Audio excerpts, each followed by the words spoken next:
I am JP Atueyi, the author of the book Rich, Young, and African. Today, we shall be discussing 3 steps to building an emergency fund. But first, I need to highlight the importance of emergency fund and why it is the foundation for financial stability.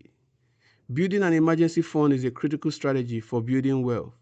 An emergency fund can help you weather unexpected expenses or financial shocks such as job loss or illness. Now, let's jump right into the steps. Step 1. Calculate how much money you need. Financial experts often recommend saving 3 to 6 months worth of living expenses as a general guideline for an emergency fund.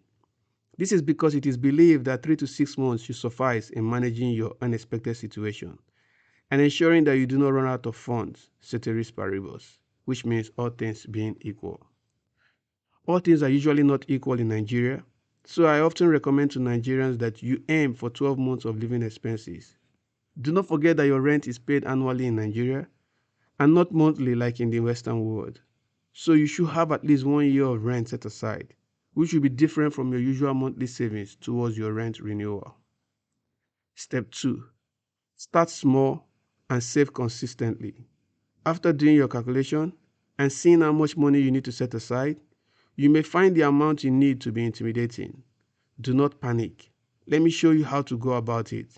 In my book, Rich, Young, and African, I talked about the importance of budgeting. Every month while budgeting, you must factor into your emergency fund. The key is to set aside small amount of money regularly and consistently until you meet your target.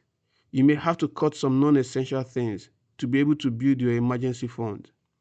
You can get my free budgeting template by subscribing to my newsletter at jpatueyi.com/newsletter. Check the description or pinned comment for the link. Step 3. Keep your emergency fund separate. I've always advocated for having separate bank accounts for different things. Your emergency funds, investment fund, school fee funds, rent money should all be in separate accounts to ensure you do not misspend the money. Your emergency fund should be dead to you until you encounter unexpected expenses or financial shocks, such as job loss or illness. When you find yourself tapping into your emergency fund, it's important to look inward and cut down on any unnecessary additional expenses. This is to ensure that your emergency fund goes the distance. Keep the money in a high-yielding savings account so that you get good returns on your money and have easy access to tap into the money when needed. Now that you have been equipped with the 3 steps to building an emergency fund, I encourage you to implement these strategies. And always remember that an emergency fund offers peace of mind and security in uncertain times. If you find this video useful, don't forget to like the video, comment, share, and subscribe. Also, visit jpatueyi.com to read about my book, Rich, Young, and African, a practical guide to wealth creation.